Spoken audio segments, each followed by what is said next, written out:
Vous savez que, en hébreu, le mot qui est choisi pour définir cet objet qui va sauver Noach et sa famille et les animaux, s'appelle Teva. C'est un mot extrêmement faux et pas à sa place en hébreu, parce que Teva veut dire une boîte. Un truc d'une dimension pareille, dans aucune langue au monde ne s'appelle une boîte. Et si déjà, ça aurait dû s'appeler un bateau. Svina, Onia.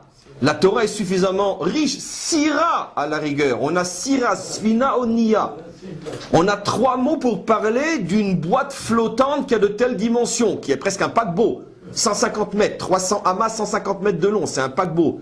Une boîte, vous imaginez si je disais à quelqu'un, j'ai déposé une boîte dans l'eau. Et il s'imagine une boîte. Il arrive, il voit un paquebot de 150 mètres, de 25 mètres d'eau. Et ça, c'est une boîte. Donc la Torah, volontairement, ici, utilise un mot qui n'a aucun sens. Et comme toujours dans la Torah, si la Torah n'a pas d'autre moyen d'interpeller ma curiosité que par le fait qu'elle me choque, en utilisant des expressions, des mots ou des formes grammaticales qui ne sont pas appropriées, c'est comme ça que la Torah me tient, on pourrait dire, en haleine, elle suscite ma curiosité, elle utilise ici un mot qui n'a rien à voir avec la situation. Alors, on va chercher, il y a aussi ça, mais on va parler d'un autre aspect aujourd'hui. Que veut dire, à part boîte, que veut dire le mot Teva?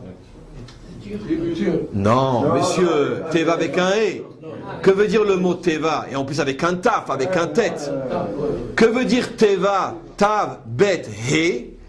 Ça veut dire un mot. Un mot. Un mot. Comment? Un mot, une syllabe, peu importe. Un mot se dit Teva. Un ensemble de lettres qui forment un mot se dit Teva. Teva, d'accord? Une Teva, c'est un mot, en hébreu, mais un mot écrit. Quand j'écris un mot, et que je dis qu'est-ce que j'ai écrit une Teva.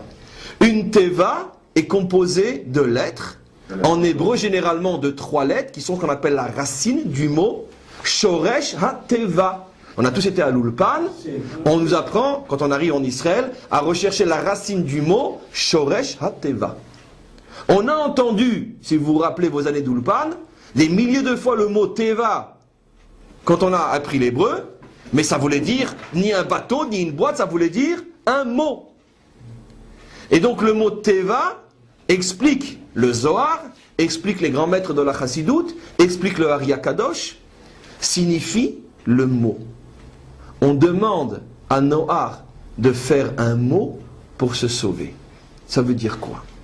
Jusqu'au point que le Zohar ira jusqu'à dire qu'en vérité, tout ce qui existe en bas existe en haut, et que de la même manière que Dieu a demandé à Noach de faire une Teva en bas, il l'a appelée Teva parce qu'elle n'était que le reflet de la Teva d'en haut, qui étaient les mots de la prière que Noach, pendant 100 ans, a dû prier, a dû faire sortir de sa bouche des mots pour demander à Dieu, ne vous inquiétez pas, pas de sauver le monde, mais de le sauver lui. Ce qui veut dire qu'on comprend d'autant plus le Midrash, d'après ce Zohar, qui traite Noach d'idiot, fils d'idiot. Pendant 100 ans, tu priais pas une fois, tu peux me demander de sauver le monde. Pourquoi que toi? Ah, mais tu n'as dit que moi, hein, idiot. J'ai dit que toi. Il fallait comprendre ce que je n'ai pas dit. Comprends? Donc pendant 100 ans, il va se créer des mots spirituels qui vont se concrétiser dans ce mot matériel, la Teva, de bois, qui va sauver l'humanité. Et donc, qu'est-ce qu'on comprend de là? On va avancer. De quoi est fait un mot? Un mot est fait de différentes lettres. Prenons, c'est un exercice qu'on a déjà fait il y a fort longtemps sur les fameux cours sur les mots et les lettres dans le Tzemar Tzedek, rappelez-vous. Si je prends par exemple 3 lettres, Aleph, Bet, Aleph.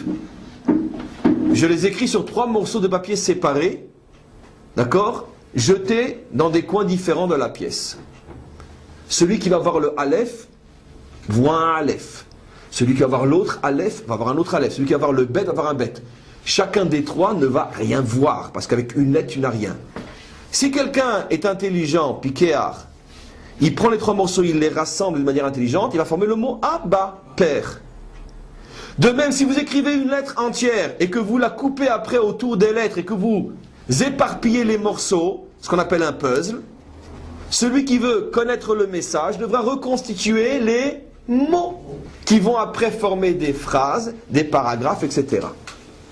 Maintenant, vous comprenez ce que nous disent nos maîtres. Ça, ce sont de vieux cours qu'on a déjà vus ensemble, lorsqu'ils disent que le monde a été créé avec des lettres et non avec des mots. Ce qui veut dire que Dieu, en vérité, a créé le monde avec des lettres. Cela signifie que le monde est rempli de messages potentiels.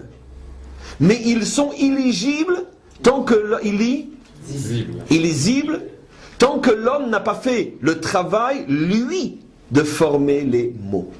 L'homme est un formateur de mots. C'est-à-dire que Dieu a mis dans son monde, sous forme potentielle, tous les messages dont on a besoin pour comprendre notre existence et l'existence. Le problème, c'est que très rares sont ceux qui sont capables de reconstituer le mot, de reconstituer le message.